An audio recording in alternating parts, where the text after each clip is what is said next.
गृह राज्य मंत्री का बेटा ही जब अपराधी हो, पुलिस के दामाद जैसा उससे व्यवहार हो, तो अपराधियों को पकड़ेगा कौन? वो कहीं गए नहीं गए, सहपुरा कोठी के अपने आवास पर वो उपस्थित हैं। समय बाहर है और जैसे ही आएगा सबसे पहले एसआईटी टीम के सामने पेश। मुझे बताइए, हत्या के ऐसे कितने मुकदमे हैं जहां पुलिस आरोपी को, हत्या के आरोपी को पेश होने का नोटिस दे? नमस्कार, मैं हूं पंकज झा और आप मेरे साथ देख रहे हैं ऑफ द रिकॉर्ड। आज मैं आपसे बात करने के लिए सीधे लखनऊ से जुड़ रहा हूं, विधानसभा के ठीक सामने। इसी सड़क पर हमने राजनीति के कई बड़े बड़े मोड़ देखे, लेकिन आज जो मैं आपसे बात कहने आ रहा हूं ना, वो कहानी बड़ी दिलचस्प है। वो कहानी इसलिए दिलचस्प है क्योंकि कहानी का किरदार भी दिलचस्प है। जिस किरदार को बीजेपी के नेता पानी पी पी कर कोसते थे, मैं जिक्र कर रहा हूं भारतीय किसान यूनियन के नेता राकेश टिकैत की। क्या आपने पिछले हफ्ते भर में बीजेपी के किसी नेता को राकेश टिकैत के खिलाफ एक शब्द बोलते सुना है क्या? नहीं। आपको हैरानी नहीं हो रही? हो रही होगी। आपने अपने मन में सवाल भी पूछा होगा। मेरे मन में ऐसा ही एक सवाल आया, तो मैंने उसका जवाब ढूंढ लिया, और जवाब के बाद की कहानी उससे भी दिलचस्प है। आप गौर करिए, इस राकेश टिकैत को तो बीजेपी के लोग किसानों का नेता मानने को तैयार नहीं थे। क्या क्या नहीं गालियां दी, मन भर के। मतलब वो कुछ ऐसी भी गालियां दी गई जो मैं आपसे साझा भी नहीं कर सकता, वो बताना ठीक नहीं होगा।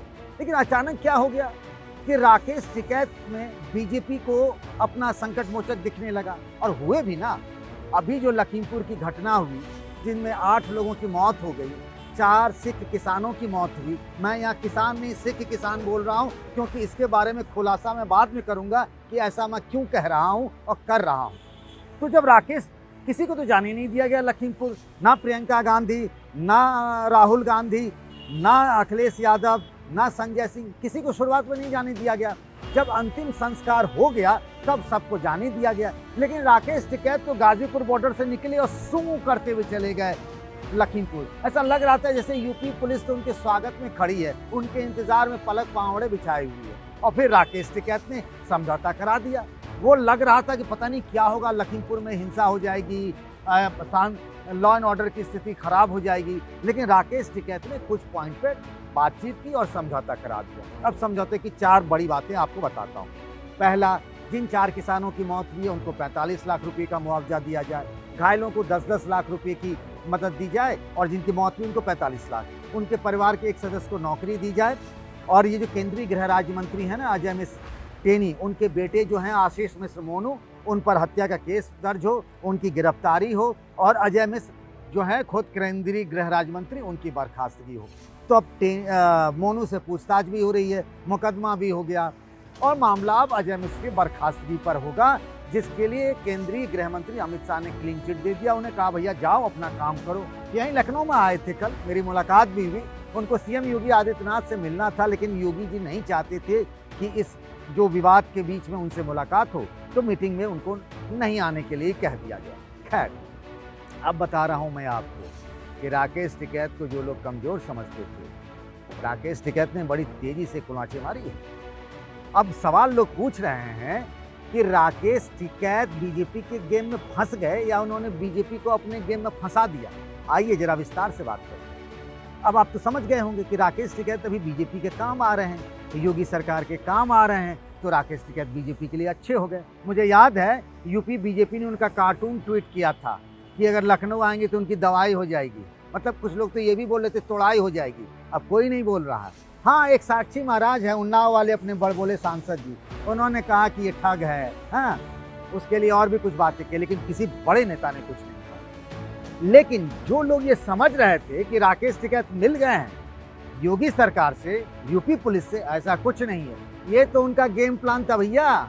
बताता हूँ आपको, जब वो वहाँ बात कर रहे थे ना लखीमपुर में किसान सरकार से, जब यूपी के लॉ एंड ऑर्डर के एडीजी प्रशांत कुमार थे या additional chief secretary Devesh Chaturvedi थे, तो एक एक बात जो संयुक्त किसान मोर्चा के बड़े नेता हैं, वो चाहे दर्शन पाल हो, चाहे वो रजेवाल हो, इन सब से वो आपसी बातचीत करके तब उन्होंने फैसला लिया कि क्या क्या समझौता होना चाहिए।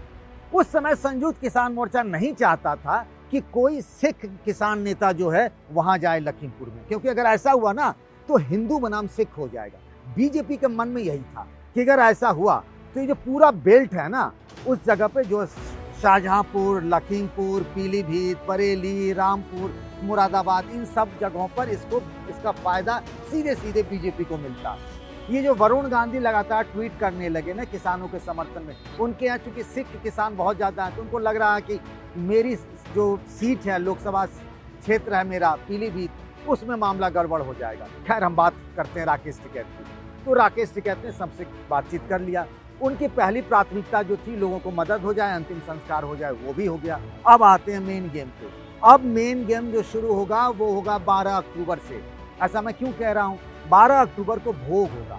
जैसे हम लोग अपने कहते हैं ना 13वीं श्राद्ध संस्कार हो जाएगा, वैसे ही सरदारों में ऐसे ही होता है।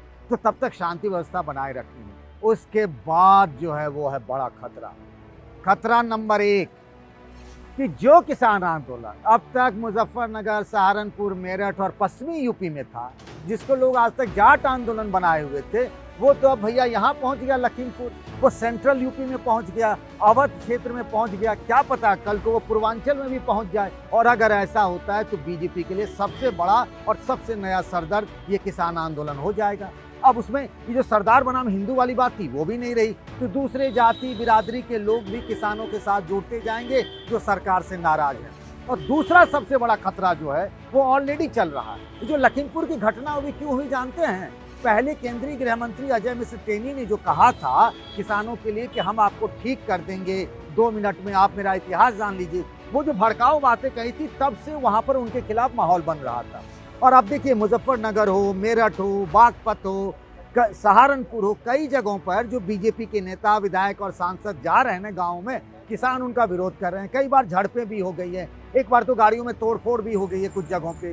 तो ये जो किसान संगठनों ने कहा है कि आप अपने अपने इलाकों में बीजेपी के सांसद, विधायक, नेता, जिला पंचायत सदस्य, ब्लॉक प्रमुख इनको ना घुसने दें। अब चुनाव का टाइम है, नेता चुनाव प्रचार करने जाएंगे, वोट मांगने जाएंगे, और अगर इस तरीके से उनका बाइकआउट होगा, उनका विरोध होगा, तो हो सकता है कहीं झड़प हो जाए, कहीं हिंसा हो जाए, कहीं मारपीट हो जाए। जो घटना लखीमपुर में हुई ना, वो कहीं भी हो सकती है। वो लखीमपुर पार्ट 1, पार्ट 2, पार्ट 3 कहीं भी हो सकता है, और ये बड़ा खतरा होगा। जब ऐसी घटना होगी तो जैसे राहुल गांधी, प्रियंका सब लोग कूद पड़े, अखिलेश यादव, तो वैसे फिर सारा विपक्ष आ जाएगा, और फिर सरकार को ना अपनी इमेज ठीक करने में ही, मतलब विरोधियों से निपटने में ही सारी ऊर्जा खर्च हो जाएगी। वो ये 2 बड़े खतरे हैं। अब यहाँ से क्या हो रहा है कि जो किसान आंदोलन में ठहराव आ गया था, आप याद करिए 26 जनवरी को जो लाल किले की घटना थी, उसके बाद किसान आंदोलन बैकफुट पे आ गया था। उसके बाद गाजीपुर बॉर्डर पर राकेश टिकैत रोए और किसान आंदोलन को नई ताकत मिल गई। वहां से राकेश टिकैत जो पश्चिमी यूपी के कुछ जिलों के किसानों के नेता थे, भारतीय किसान यूनियन के कह ले, वो राष्ट्रीय स्तर के नेता हो गए। अब देखिए ना, वो ममता बनर्जी से मिलने जाते हैं, तमिलनाडु जाते हैं, कर्नाटक जाते हैं, जगह जगह वो हिंदी पट्टी का आदमी साउथ इंडिया में जाकर भाषण दे रहा है, सभाओं में भीड़ जुट रही है। हरियाणा में, पंजाब में कितनी डिमांड है। राकेश टिकैत अचानक से राष्ट्रीय स्तर के किसान नेता हो गए। तो ये रोने का फायदा जनवरी का ये हुआ। अब जो किसान आंदोलन में ठहराव आ गया, क्या करें ना करें, ये लखीमपुर की घटना ने उनको टॉनिक दे दिया, एक बूस्टर डोज। और राकेश टिकैत को जानबूझकर संयुक्त किसान मोर्चा के लोग आगे बढ़ा रहे हैं, क्योंकि वो सरदार चेहरा नहीं है। जो एक लग रहा था ना कि ये सरदारों की लड़ाई है, किसान आंदोलन जो है उसको, वो अब एक नई ताकत मिल गई है। राकेश टिकैत एक बड़ा चेहरा हो गया जिसके पीछे संयुक्त किसान मोर्चा अपनी पूरी ताकत लगा रही है। तो ऐसा मत समझिए कि राकेश टिकैत की बीजेपी से सांठगांठ हो गई या फिर वो उनके गेम में फंस गए। गेम तो राकेश टिकैत कर रहे हैं, और ये भली भांति कर रहे हैं। जो 3 दिन 4 दिन पहले तक एक शब्द नहीं बोलते थे, वो अचानक से बोलने लगे हैं। अजय मिश्र की बर्खास्तगी कब होगी? वो जानते हैं कि ऐसा करना मोदी सरकार के लिए बड़ा नामुमकिन है, मुश्किल काम है। योगी सरकार का ऐसे कोई लेना देना नहीं है। तो वो एक ऐसे मुद्दे को जो थोड़ा सा मुश्किल लग रहा, वहां पकड़कर अब एक आंदोलन की तैयारी कर रही है संयुक्त किसान मोर्चा जो है। राष्ट्रव्यापी आंदोलन की बात मुझे पता चली है। 7 तारीख को सिंघू बॉर्डर पर इस बारे में बैठक हुई है संयुक्त किसान मोर्चा की, और वो अब धीरे धीरे किसान आंदोलन को फिर से तेज करने की जुगत में है। और अगर ये कामयाब रहा तो फिर राकेश टिकैत अपनी रणनीति में कामयाब रहे और बीजेपी को उन्होंने एक तरीके से फंसा भी दिया। शुरुआत में जो कुछ और लग रहा था, बात खुली तो कुछ और समझ में आ रहा है। ऐसा होता है, आपको दिखने में कुछ और लगता है और होता कुछ और है। इसी को मृग मरीचिका भी कभी कभी कहते हैं, और ऐसा ही इस गेम में हुआ लखीमपुर के खेल में। आज के लिए बस इतना ही।